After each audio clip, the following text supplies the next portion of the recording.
तो नमस्कार। आज हमारे पास पार्ट दे रखा है प्रेजेंट कंटिन्यूअस टेंस का triple interrogative sentence. Triple interrogative sentence इसके वाक्य जो होते हैं इसके बीच में कितना कितनी कौन सी इस तरीके के जो वर्ड आए हुए होते हैं वो वाक्य जो है हमारे ट्रिपल इंट्रोगेटिव सेंटेंस के होते हैं। जैसे कि डबल और सिंगल दोनों हम करा चुके हैं। इसके बाद में आता है हमारा ट्रिपल इंट्रोगेटिव। इसको किस प्रकार से हम अंग्रेजी में चेंज करते हैं, क्या इसके नियम और क्या इसका फार्मूला होता है, वो इस वीडियो के माध्यम से हम आप लोगों को बताएंगे। हम फिर वही याद दिलाते हैं कि यदि आप हमारे यूट्यूब चैनल पर नए हैं तो वीडियो को लाइक और चैनल को सब्सक्राइब करने की कोशिश करें, जिससे कि हम जब कोई भी नई वीडियो बनाए तो आप लोगों के पास जल्द से जल्द पहुंच जाए। जैसे कि बोर्ड पर हमारे पास दे रखा है प्रेजेंट कंटिन्यूअस टेंस का ट्रिपल इंट्रोगेटिव सेंटेंस।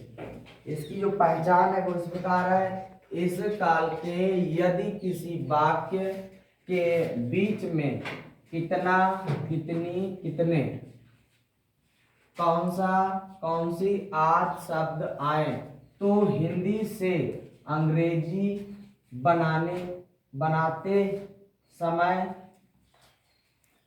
सबसे पहले काउंटिंग वर्ड या विच लाते हैं, फिर रिलेटिव वर्ड लाते हैं, फिर सहायक क्रिया इज एम आर लाते हैं, फिर सब्जेक्ट लाते हैं, उसके बाद में जो है सब्जेक्ट लाते हैं। अब जो है हमारे पास इसका अंग्रेजी का जो फार्मूला, इसका जो मेथड है वो इस प्रकार है। जैसे कि काउंटिंग वर्ड, सबसे पहले जो है हमें काउंटिंग वर्ड लाना होता है। सबसे पहले जो है हमें काउंटिंग वर्ड लाना होता है, फिर उसके बाद में विच, अगर काउंटिंग वर्ड वाला शब्द आया है तो काउंटिंग वर्ड या फिर विच लाना होता है, प्लस रिलेटिव वर्ड यानी कि जो उससे संबंधित वर्ड होता है उसको लाना होता है, फिर इज एम आर यानी कि हमारे पास में हेल्पिंग वर्ब जो है 3 दे रखी होती हैं, तो जो भी हमारा सब्जेक्ट होगा उसी प्रकार से हमें सहायक क्रिया लानी होती है। फिर उसके बाद में दे रखा है subject plus MB of first form, जो हमें मुख्य क्रिया दे रखी होगी उसकी जो है प्रथम अवस्था लानी होगी, प्लस आईएनजी, उसमें ही हमें आईएनजी जोड़ना है, plus preposition plus all object plus etc plus प्रश्नवाचक चिन्ह। ये जो हमारे इंट्रोगेटिव के सेंटेंस होते हैं इनमें जो है बात को पूर्ण बना लेने के बाद में हमें जो होता है ये इस तरीके का चिन्ह जो है लगाना होता है। इसे इंट्रोगेटिव जो है क्वेश्चन मार्क चिन्ह के नाम से जानते हैं। ये जो है हमारे इसकी जो पहचान और रूल था। अब इसके बाद में हमारे पास का एक उदाहरण दे रखा है, जैसे कि रामू मेले में कितने खिलौने खरीद रहा है। रामू मेले में कितने खिलौने खरीद रहा है, तो खिलौने जो है हम गिन सकते हैं। खिलौनों को जो है गिना जाता है ना कि तौला जाता है। जो चीजें तौली जाती हैं उसके लिए जो होता है हाउ मच का प्रयोग होता है, लेकिन जो वस्तुएं गिनी जाती हैं उसके लिए हाउ मैनी का प्रयोग होता है। तो ये जो है हमारा काउंटिंग वर्ड है। खिलौने जो होते हैं वो हम गिन सकते हैं। जैसे हमें दे रखा है रामू मेले में कितने खिलौने खरीद रहा है, देखो खरीद रहा है, ठीक है।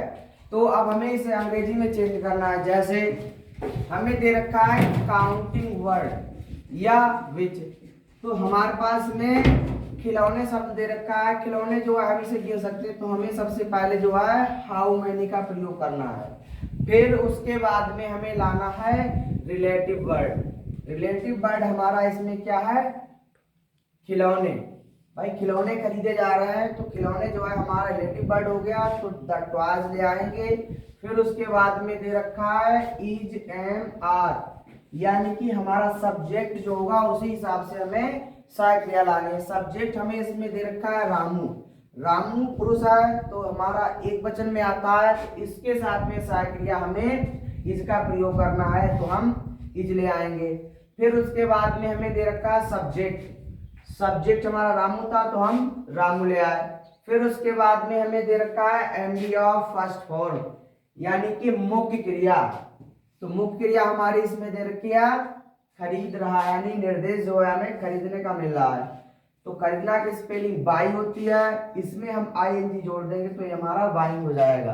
फिर उसके बाद में हमें दे रखा है प्रेपोजिशन। मेड, इसमें मे वर्ड आया है, ये जो हो गया हमारा प्रीपोजिशन, इन और द, ये चीजें जो है हमारी प्रीपोजिशन हो गई। फिर उसके बाद में दे रखा है ऑल ऑब्जेक्ट, ऑल ऑब्जेक्ट जो है हमारा इसमें मेले दे रखा है, तो मेले की स्पेलिंग होती है फेयर, तो ये हमारी फेयर आ गई। फिर उसके बाद में ईटीसी दे रखा है, ईटीसी इसमें है नहीं तो इसे छोड़ देते हैं। फिर उसके बाद में दे रखा है क्वेश्चन मार्क चिन्ह, वाक्य को पूर्ण बना लेने के बाद में हमें एक इस तरीके का चिन्ह लगाना, जिसे क्वेश्चन मार्क चिन्ह बोलते हैं। अब जो है हमारा पूरा वाक्य बनकर तैयार हो गया, जैसे how many the toys is Ramu buying in the fair. बस इसी प्रकार से जो है हमारे ट्रिपल इंट्रोगेटिव के सेंटेंस बनाए जाते हैं। हमारे साथ जुड़े रहिए, रोजाना हम आप लोगों को इसी प्रकार की एक जो है वीडियो दिखाते चलेंगे। बस जय